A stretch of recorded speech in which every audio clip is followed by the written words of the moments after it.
아침에 깨어보니까 스타가 되었다라는 말이 있죠. 종종 듣게 되는 고백인데요. 다윗의 케이스가 꼭 그랬죠. 다윗은 골리앗을 죽이고 나서 천덕꾸러기 목동에서 이리야 구국의 전쟁 영웅이 됩니다. 사울왕은 그런 다윗을 자기 신하로 삼았고, 비공식적이기는 하지만 요나단은 자기 자리를 다윗에게 물려주었습니다. 자, 그러면 이제 다윗의 앞길이 어떤 모양이 될까요? 어떤 모양이 될 거라고 우리가 기대할 수가 있을까요? 시원하게 뚫린 대로가 되어야 되죠. 꽃길만 걷게 될 것 같습니다.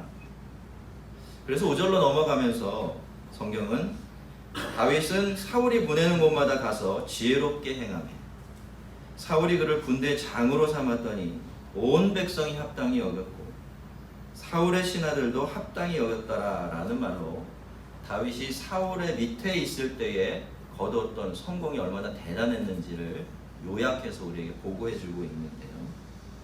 우선 다윗은 사울이 보내는 곳마다 가서 아주 성공적인 성과를 거둡니다. 다 이긴 겁니다, 전쟁에서.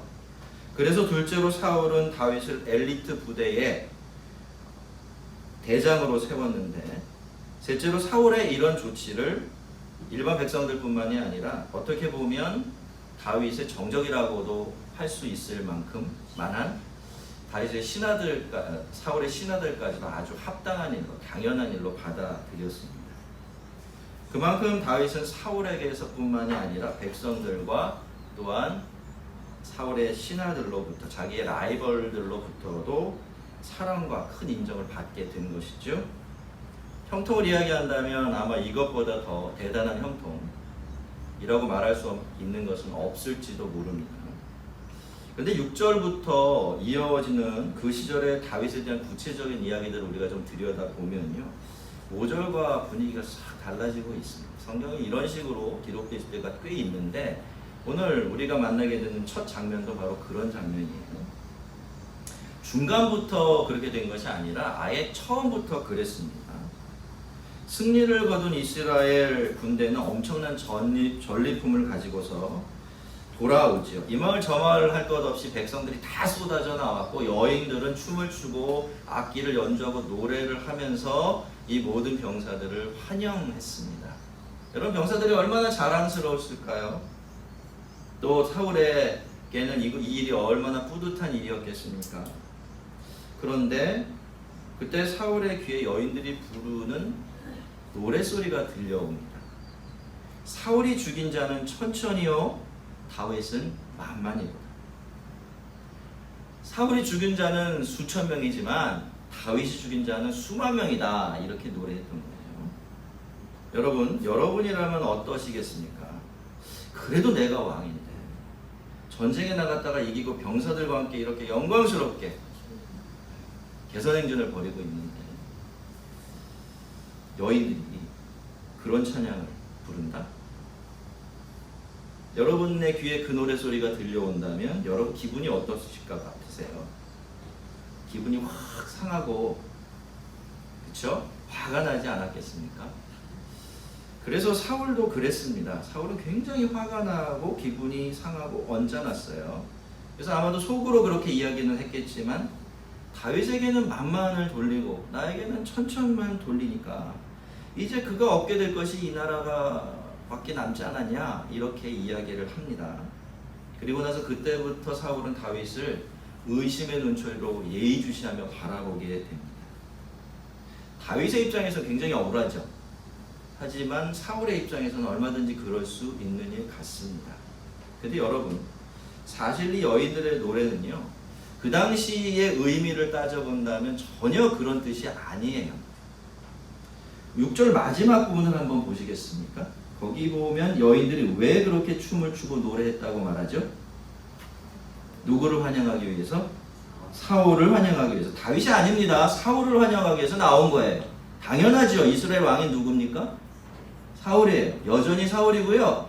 사울은 백성들에게는 여전히 전쟁의 영웅이에요. 그죠? 앞선 기록들을 보면 나가는 전쟁마다 사울이 승리를 했어요.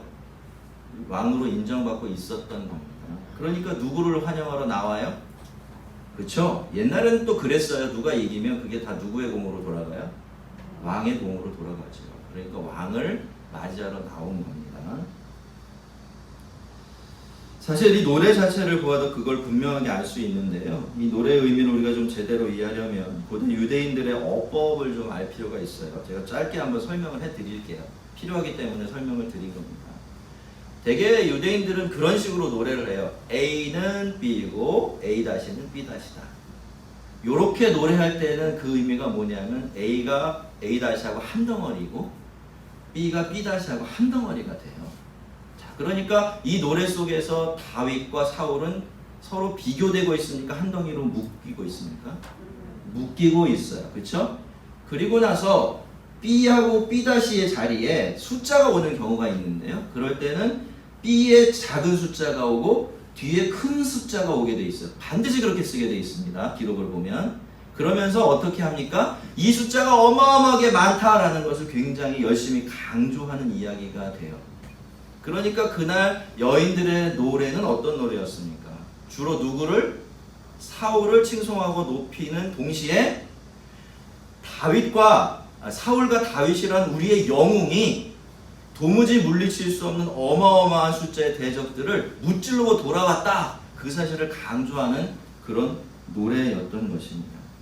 그러니까 천천히 온 다음에 만만히 왔죠. 그리고 아무래도 다윗보다 사울을 앞세워야죠. 그래서 사울이 앞쪽에 나왔던 거지 그 노래가 그런 의미를 가진 것이 전혀 아니었다라는 것입니다. 여러분 그날 이 여인들은 사울과 다윗을 비교해서 사울을 낮추고 다윗을 높이려는 의도가 전혀 없었습니다. 그냥 사울을 높여주기 위해서 그 전적을 칭송하기 위해서 노래를 했던 거예요. 그런데 사울은 그걸 어떻게 들은 겁니까? 자기에게는 수천 명만 처치한 공을 돌리고 다윗에게는 수만 명을 처치한 공을 돌린다라고 들은 겁니다. 자, 그리고 왜 사울이 이 노래를 그렇게 들을 수밖에 없었을까요?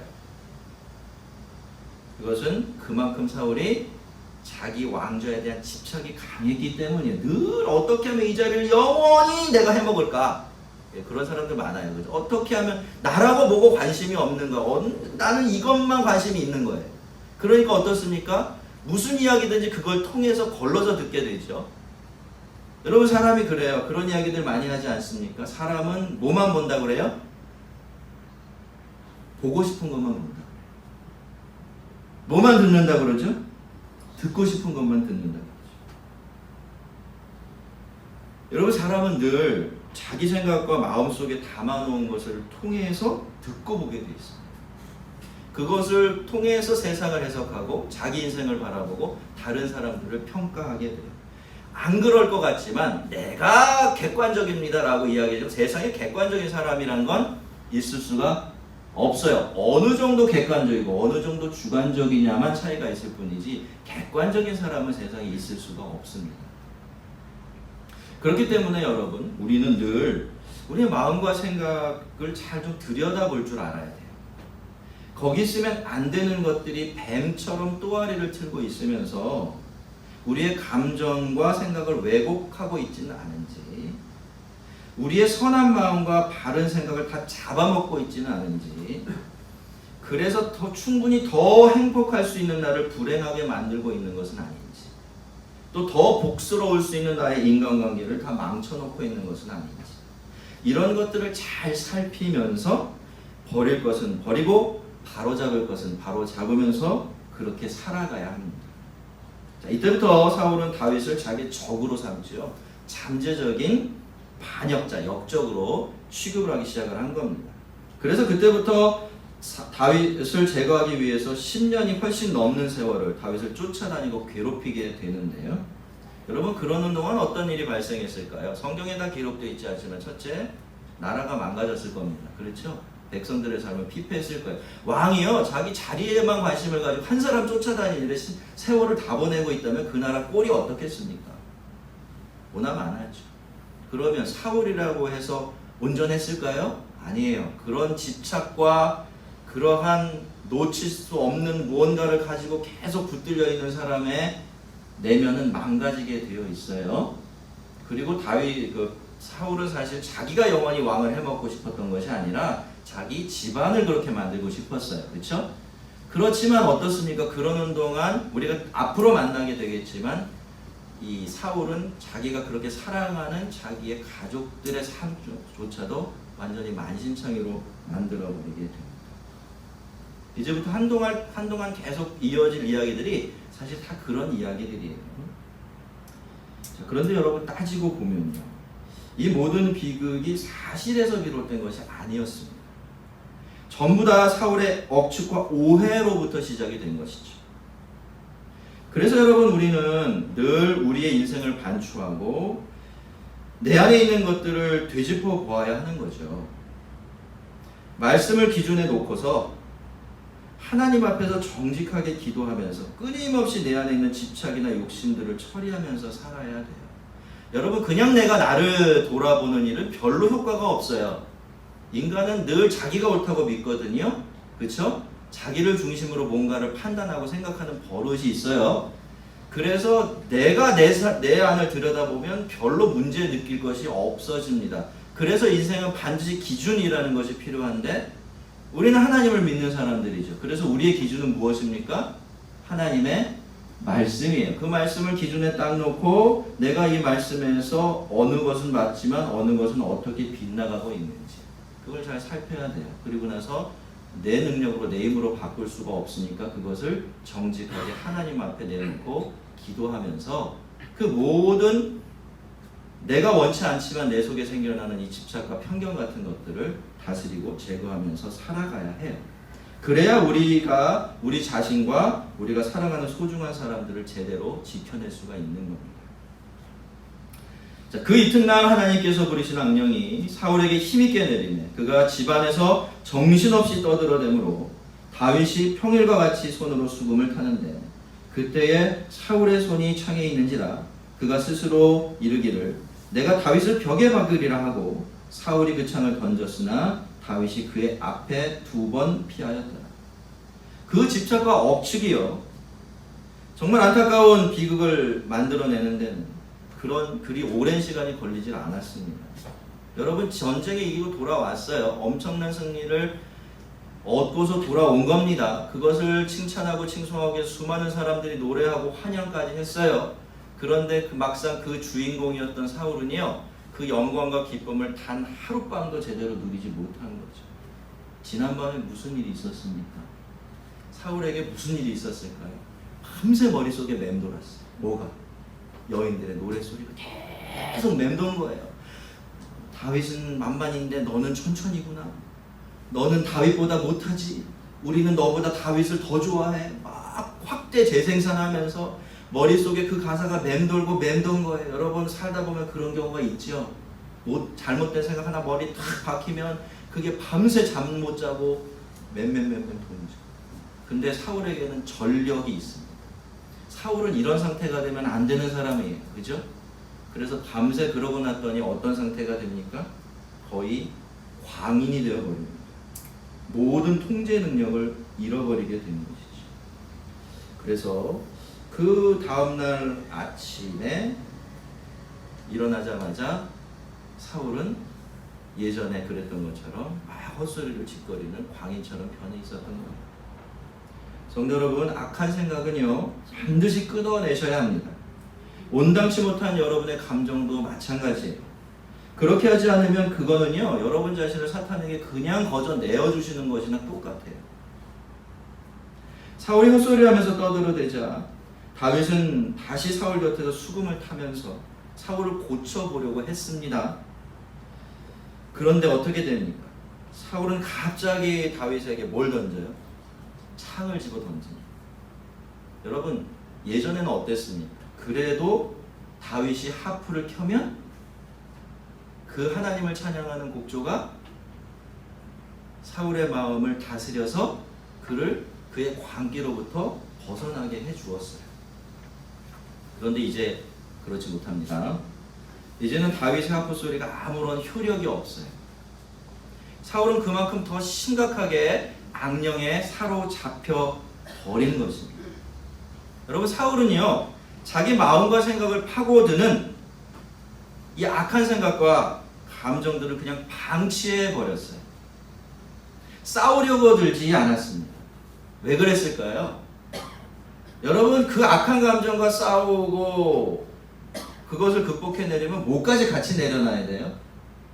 자기의 욕심, 그렇죠? 자기의 집착, 이런 것까지 같이 내려놓아야 되니까 사울이 그게 그렇게 싫었던 거예요. 그러느니 차라리 내 마음 불편하게 하고 내 감정 지옥으로 만들면서 살겠다, 이런 길을 선택했더니 어떻게 됩니까? 진짜 그 존재 자체가 지옥이 되어버린 것입니다. 자, 그날 사울은 다윗에게 2번이나 창을 던졌어요. 이미 한 번 날아오는 창에 맞아 죽을 뻔했으면서도 여전히 그 자리를 지키면서 자기를 고쳐보겠다고 힘쓰고 있는 충직스러운 신하에게 2번씩이나 똑같은 만행을 저지른 거죠. 왜 그랬습니까? 11절에 나와 있는 것처럼 내가 다윗을 벽에 박으리라 라는 악한 생각을 계속 품고 있었기 때문이에요. 다윗은 잘못한 것이 아무것도 없는데 말이죠. 여러분, 우리가 품게 되는 악한 생각이나 감정들의 생리, 집착들의 생리가 이렇습니다. 여러분, 그런 것들은요, 그냥 내버려 둔다고 해서 사라지는 법이 없어요. 붙들고 있다고 해결되는 법도 없습니다. 그냥 내버려 두면 어느 순간에는 그것 자체가 우리를 집어삼키게 되어버립니다. 그렇게 되면요, 그때부터는 우리는 충동이 이끌어가는 대로 움직이는 사람이 되어버려요. 그때부터는 옳고 그름이 소용이 없습니다. 양심을도 제대로 작동하지 못해요. 정말 심각한 게 뭔지 아십니까? 그때가 되면 내게 정말로 유익하고 정말로 좋은 것이 무엇인지도 구분하지 못하게 돼요. 왜 그런지 아십니까? 그냥 내가 하고 싶은 것만 남아요. 내가 원하는 것만 남게 돼요. 그러니까 그것을 향해서만 돌진하는 삶을 살게 되는 것이죠. 그렇게 되면 우리는 우리 자신에 대한 통제 능력을 완전히 상실해 버리고 그때부터 우리는 우리가 아닌 존재로 전락해버리기가 굉장히 쉽습니다. 그러니까 여러분, 어떻습니까? 인간이 자기 마음대로, 감정 닿는 대로, 원하는 것 마음대로 취하면서 살아가야 될 존재가 아닌 거예요. 그것이 자기 인생을 심각하게 망쳐놓을 수 있는 가장 빠른 지름길입니다. 그래서 성경은 욕심을 챙기라, 욕심을 채우라 라고 말하지 않아요. 절대로. 욕심은 반드시 다스리고 살아가야 한다. 필요한 것만 얻고 살면 그만이다 라고 계속해서 이야기하는 거예요. 하나님께서 우리를 궁상스럽게 살게 하시려고 그런 게 아니에요. 하나님이 우리를 만드셨잖아요. 그렇죠? 믿습니까? 그래, 하나님이 우리를 너무나 잘 알고, 우리는 모르고 있는 우리의 모습을 너무나 잘 알고 있는 겁니다. 우리가 욕심대로 살고 집착을 따라 살면 안 되는 존재라는 사실 하나님이 너무나 잘 알고 계신 거예요. 그러면 망가진다는 건 말이죠. 자기를 망가뜨리고 주변을 망가뜨리게 되는 것을 하나님께서 아시는 것이죠. 그런데 사울은 전혀 그렇게 하지 않았어요. 여호와께서 사울을 떠나 다윗과 함께 계심으로 사울이 그를 두려워한지라. 자, 이 일이 있은 다음에 오히려 사울은 전보다도 더 많이 다윗을 두려워하게 됐어요. 왜 그랬죠? 이 창을 바로 저쪽에 있는 사람한테 2번 던진 거예요. 역전의 용사인 사울이. 맞아야 합니까? 빗나가야 합니까? 당연히 맞아야 돼요. 불의의 기습을 한 거거든요. 근데 다윗이 2번이나 피합니다. 그리고도 그 자리를 지키고 있어요. 떠나지 않고. 그러니까 뭘 본 겁니까? 사울이 하나님이 이제 나와 함께 하시는 분이 아니구나. 하나님은 이제 저 다윗과 함께 계시구나. 그걸 딱 깨닫는 순간 사울은 이전보다 더 많이 다윗을 두려워할 수밖에 없게 된 것입니다. 자, 그렇다면 이제 사울이 어떻게 해야 될까요? 하나님께서 다윗과 함께 하신다는 것을 알았고, 그래서 다윗을 더 많이 두려워하게 되었으니까 이제 사울이 어떻게 하는 것이 제일 좋을까요? 다윗을 자기 편으로 만들어야 돼요. 그렇게 하는 게 제일 유리합니다. 제가 늘 말씀드리죠. 여러분, 두려운 존재는요, 내 편으로 만들어야 돼요. 그게 제일 지혜로운 겁니다. 피한다고 소용이 없어요. 피하면 피할 수 있을 것 같지만 그렇지가 않아요. 두려운 게 있으면 어떻게 하라고요? 자기 편으로 만들어 버리세요. 처세술을 말씀드리는 건 아닙니다. 두려운 거는 자기 편으로 만들어야 돼요. 그럴 수 있는 방법이 있습니다. 여러분, 우리가 뭘 두려워합니까? 어떤 걸 두려워하죠? 내 마음대로 안 되는 거 두려워해요. 그죠? 내가 어떻게 해볼 수 없는 거 두려워하게 돼요. 그런데 그게 나한테 큰 영향을 미칠 때 우리는 그거 두려워하게 되어 있습니다. 그러니까 우리가 뭔가를 두려워한다라는 것은 우리가 통제할 수 없다라는 그런 뜻이 되는 거예요. 그러니까 두려움은 우리에게 늘 그렇게 말하는 거예요. 저건 네 마음대로 어떻게 해볼 수 있는 것이 아니야 라고 말이죠. 그 역할을 바로 두려움이 하고 있는 거예요. 하나님께서 우리에게 두려움이라는 감정을 주실 때도 마찬가지입니다. 하나님이 왜 우리가 하나님을 두려워하게 만들지요? 때때로? 하나님은 그걸 통해서 우리에게 뭘 알려주시려는 것이죠? 하나님이 이렇게 말씀하시는 거예요. 너 있잖아, 네 마음대로 못해. 너는 나 이길 수 없어. 그렇게 말씀하시죠. 하지만 두려움을 통해 하나님께서 정말로 하고 싶어하는 중요한 메시지는, 전하고 싶어하는 중요한 말씀은 따로 있는데, 그게 뭐냐면 그러니까 너 내 편이 돼. 나를 네 편으로 만들어 봐. 이렇게 말씀하고 계시는 거예요.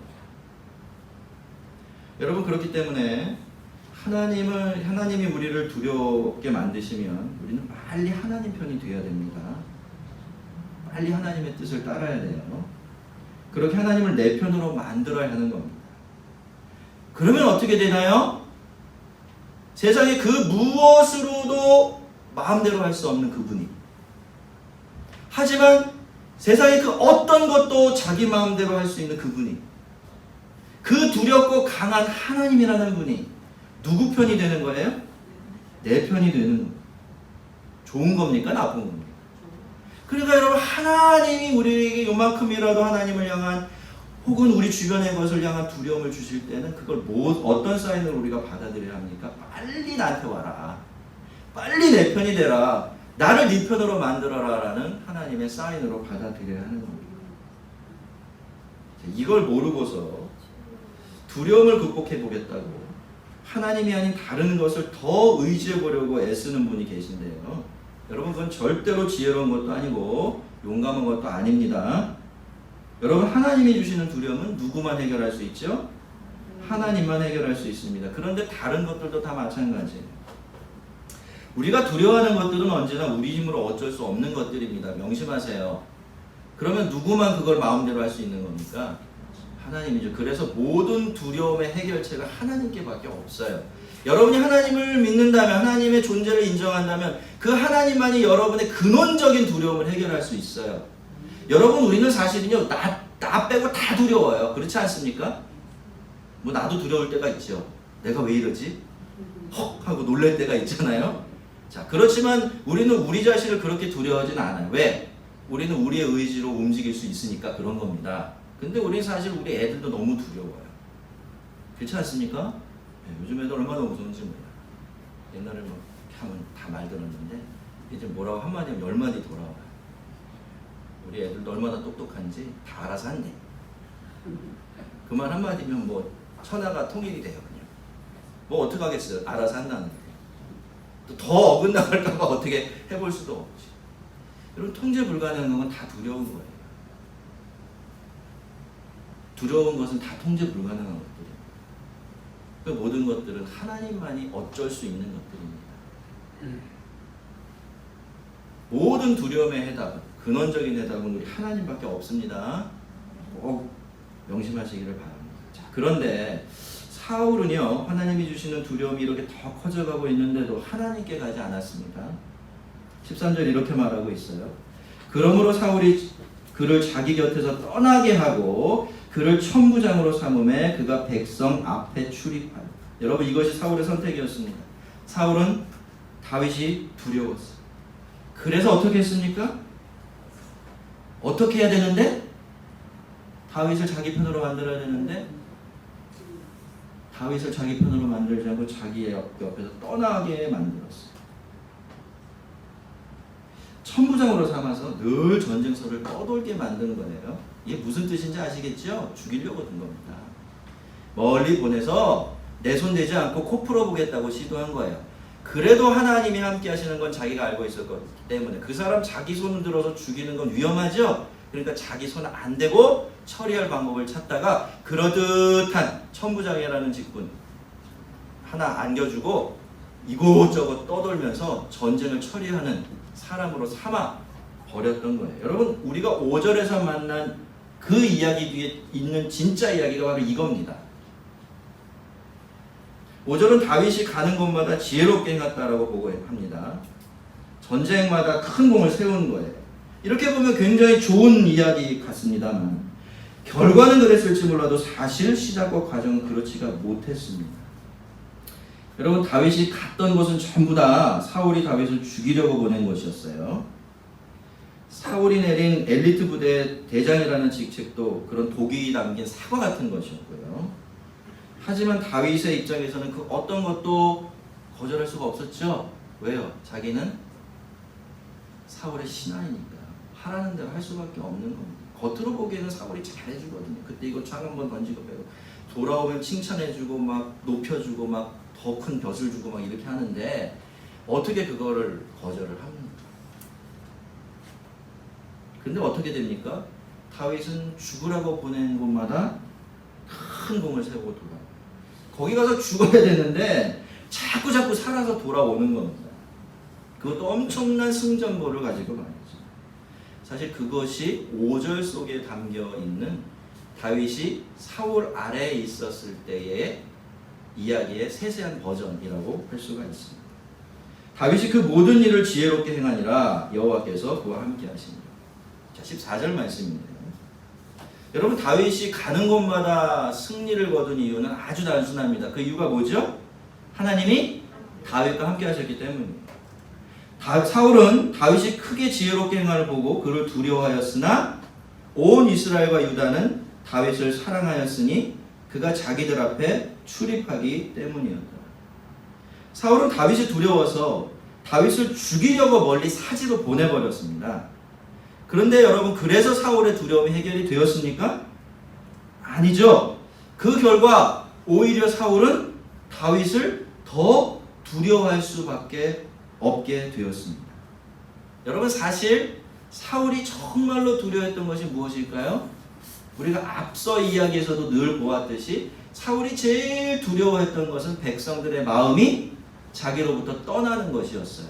왜? 거기서부터도 왕권이 나오거든요. 사울은 알고 있었어요. 자기 집안이 얼마나 작은 집안이고 내세울 게 없는 집안인지, 그래서 자기의 왕권의 기반이 얼마나 약한지 잘 알고 있었어요. 그러니 이 왕권의 기반은 다 누구에게 있는 겁니까? 백성들에게 있으니까 백성들의 마음이 떠나는 게 사울에게는 제일 두려운 일이었어요. 그런데 그 싹을 제거하려고 다윗을 사지로 내몰았는데 다윗은 가는 곳마다 승리를 거두죠. 이스라엘 백성들은 그런 사울을 계속 지켜보고 있으니까 당연히 자연적으로 어떤 일이 벌어지게 되죠? 백성들의 마음이 사울로부터 다윗에게로 기울기 시작한 거예요. 마음을 빼앗기기 시작한 겁니다. 참 아이러니한 일이죠. 그렇죠? 그 일 해결하려고 했는데, 그렇게 해서 자기의 왕권을 좀 더 강하게 지켜보려고 했는데 오히려 그 일이 자기의 왕좌를 더 심하게 뒤흔드는 일이 되어버린 것입니다. 여러분, 이렇게 해서 사울은 점점 더 하나님의 뜻대로 왕좌에서 멀어지고 있어요. 그렇죠? 그리고 다윗은요, 반대로 점점 더 자기가 원치도 않는 그 왕의 자리로 점점 더 가까이 다가서고 있습니다. 우리가 뭘 확인할 수 있습니까? 처음에 한나의 노래 속에서 하나님께서 우리에게 알려주셨던 것 확인할 수 있습니다. 하나님은 높이실 자는 높이시고 낮추실 자는 낮추십니다. 하나님은 교만해지려고 하는 사람들은 낮추시지, 하나님 앞에 겸손하게 엎드릴 줄 아는 사람들은 높여주십니다. 지금 다윗과 사울의 이야기 속에서 그 이야기가 계속 반복되어 메아리처럼 우리에게 들려오고 있는 것이죠. 다윗은 사울이 보내는 곳마다 가서 지혜롭게 행하며 사울이 그를 군대의 장으로 삼았더니 온 백성이 합당히 여겼고 사울의 신하들도 합당히 여겼다. 오늘 본문이 시작되는 5절은 이렇게 다윗이 사울의 신하로 있을 때 다윗의 삶이 참으로 형통했다라고 요약하고 있지만 사실 우리가 지금 이렇게 살펴보아서 알듯이 다윗의 실제 경험은 그렇지가 못했습니다. 골리앗을 죽이러 오는 날부터 그의 고난이 시작이 되었고요. 사실 우리는 이 고난이 쉽게 끝날 것 같지 않아 보이는 것을 압니다. 그런데도 성경은 뭐라고 이야기합니까? 하나님이 함께 하시는 다윗의 인생은 참으로 형통했다 라고 계속 이야기하는 거예요. 여러분이 보시기에 다윗의 인생, 특히 사울의 아래에서 신하로 살아갔을 때 그의 인생이 형통합니까? 그렇게 보이나요? 그렇게 안 보이죠? 그렇지만 그게 맞습니다. 다윗의 인생은 형통했습니다. 다른 이유가 아니라 무엇 때문에? 하나님이 다윗과 함께 하셨기 때문에. 여러분, 우리는 형통이라는 말을 들으면 무슨 이미지가 떠오르죠? 진공 상태를 생각해요. 진공 상태. 아무런 어려움도 없고 장애물도 없어서 하고자 하는 일 마음대로 하고 가고자 하는 거 마음대로 가고 원하는 거 다 얻고 이걸 형통이라고 생각을 하죠. 아닙니까? 저는 그런 것부터 떠오르던데. 근데 여러분, 우리가 가만히 생각해 보면 우리가 살아가는 이 세상이요, 절대로 진공 상태가 될 수가 없어요. 내가 된 앞길에 아무 장애가 없는 그런 상태가 될 수가 없다라는 겁니다. 제가 그저께 심리학자 한 분의 강의를 짧게 좀 들었어요. 근데 그분이 그날 이제 주제가 뭐였냐면 소시오패스, 남을 괴롭히는 사람들 있잖아요, 관계 속에서. 그런 사람들에 관한 이야기를 들려주는데 끝부분에 있어서 그런 얘기를 하시더라고요. 소시오패스가 어떤 사람들이 아시죠? 다른 사람들을 괴롭히고 착취하고 자기 마음대로 조정을 하는 걸 자기 에너지로 삼는 사람들이에요. 인생의 보람으로 하는 사람이죠. 그러니 소시오패스 정말 위험한 사람들입니다. 근데 그분이 그런 말씀을 하셨어요. 어느 집단에나 소시오패스가 있답니다. 어느 집단에. 통계적으로 보면 어느 집단에나, 아주 소수 집단은 그렇지 않을 수 있지만 사람이 다수가 모이게 되면 그 집단엔 언제나 이런 사람들이 있대요. 그래서 뭐라고 이야기하냐면 그렇기 때문에 이 사람들에 대한 공부를 하고 살아야 된답니다. 대책 없이 당하면 삶이 망가지기 때문에 그래서는 안 된다고 얘기해요. 뭘 이야기합니까, 여러분? 세상은 완전하지 않아요. 그렇죠? 사람은 인정하기 싫지만 악합니다. 모르기 때문에 악한 사람도 있고요, 알면서 악한 사람들도 있어요. 하지만 사람은 근본적으로 악함이라는 걸 가지고 있습니다. 그래서 우리의 삶은요, 절대로 진공 상태가 될 수가 없는 거예요. 여러분, 세상에는 사울들이 참 많습니다. 이외에 어쨌든 우리의 인생과 이 세상에서 악역을 담당하는 그런 사람들이 참 많죠. 그리고 우리의 의지와 상관없이 생겨나는 물리적인 장애물들도 있습니다. 이런 것들이 우리가 꿈꾸는 그런 형통을 사실은 방해하고 있는 거예요. 자, 하지만 여러분, 정말 중요한 게 무엇일까요? 그러한 사람들이 있고 그러한 장애물들 같은 일들이 분명히 있음에도 불구하고, 그럼에도 불구하고 우리에게 그것보다 훨씬 더 중요하고 절대적으로 중요한 것이 무엇입니까? 그럼에도 불구하고 우리의 인생이 형통한 인생이 될 수 있고 실제로도 그렇게 되어져 가고 있다는 것입니다. 여러분, 하나님께서 함께 하시는 사람의 인생은 형통합니다. 자, 다윗만큼 좋은 예가 없어요. 다윗은 사울의 억측과 오해 때문에 괴로움받기를 시작했고 수없는 생명의 위협을 받았죠. 하지만 하나님은 그런 다윗과 함께 하셨어요. 그런 다윗. 그런 상황에 있는 다윗과 함께 하셨어요. 그렇게 다윗을 그 모든 위기와 어려움 속에서 건져주셨을 뿐만 아니라 결국에는 그 모든 악한 일들을 다윗을 위한 선한 일이 되도록 바꿔버리셨습니다. 그렇죠? 아까 봤죠? 죽이려고 내몬 곳에서 공을 세우고 돌아와요. 다윗이 잘나서 그렇게 한 겁니까? 아니에요. 그게 하나님의 역할이었던 거죠. 모든 일들이 결국에는 다윗을 위한 일이 되도록 하나님께서 계속 움직이시고 조율해 가셨던 거죠. 성도 여러분, 형통한 삶이 무엇입니까? 형통한 삶은요, 하나님께서 함께 하시는 삶이에요. 별로들 끄덕이는 기색이 없으시죠. 여러분, 형통한 삶은요, 저도 설교 준비하다가 발견했지만, 저 여기서 한참 멈춰 있었어요. 아, 내가 정말 그렇게 고백할 수 있을까? 나 정말 그걸 받아들일 수 있을까? 이거 해결하고 여기 넘어갔습니다. 여러분, 형통한 삶이 무엇입니까? 하나님께서 함께 하시는 삶이 형통한 삶이에요. 거꾸로 물어볼게요. 여러분, 하나님이 여러분의 삶에 함께하고 계십니까? 그러면 여러분의 삶은? 믿습니까? 그렇습니다. 여러분, 다윗을 하나님께서 그 모든 위기와 어려움 속에서 건져주셨지만, 그랬다라는 것은요, 하나님께서 그의 인생에서 나쁜 일, 슬픈 일, 아픈 일, 힘든 일 이런 거 면제해 주지 않으셨다라는 거예요. 하지만 그럼에도 불구하고 성경은 그런 다윗과 하나님께서 함께 하셨기 때문에 다윗의 인생은 가장 어려운 시기에도, 가장 위험한 시기에도 형통한 인생이었다라고 말하고 있는 것입니다. 여러분, 하나님은 어떤 형편에서든지 늘 함께 하시면서 우리의 구원자가 되어주시고 방패가 되어주시고 우리의 삶을 계속해서 선하게 이끌어 가십니다. 그것이 바로 형통한 삶이에요. 여러분, 하나님은요, 성도들에게 내가 늘 너희와 함께 하겠다라고 약속하셨어요. 약속하셨습니다. 그러니 뭐라고 말씀하셨습니까?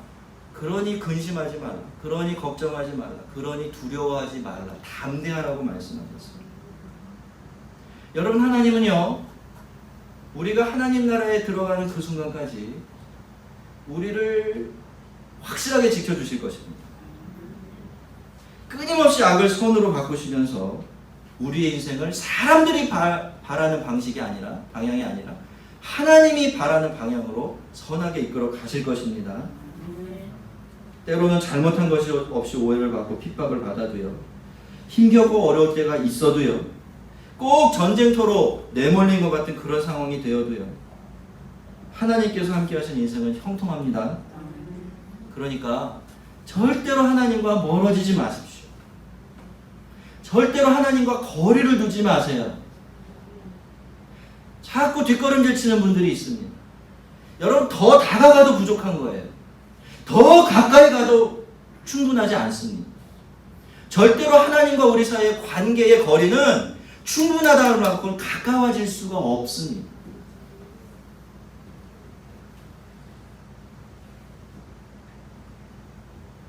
제 후배의 어머니가요, 양희은의 한계령이라는 노래 참 좋아요. 이유가 있어요. 그분이 발견한 거예요. 하나님이 꼭 그 가사 속에 나오는 한계령 같다라는 거예요. 가까이 하려고 해도 더 이상 가까이 할 수 없는 한계가 있다라는 거죠. 그럼에도 불구하고 그 가까이 가고 싶어하는 심정을 포기할 수 없는 그런 분이 하나님이시다. 그렇게 말씀하시다. 성도 여러분, 하나님이 함께 하시는 인생은 형통합니다. 언제나 어떤 형편에서든지 형통해요. 그러니 절대로 하나님과 거리를 두지 마세요. 이 정도면 됐지라고 생각하지 마십시오. 요만큼이라도 1mm라도 더 다가갈 수 있다면 그만큼이라도 더 다가가세요. 많이 더 필요 없습니다. 그만큼 다가간 만큼 그만큼 하나님은 더 우리의 하나님이 되어주세요. 여러분, 우리는 반드시 하나님이 편이 되어야 됩니다.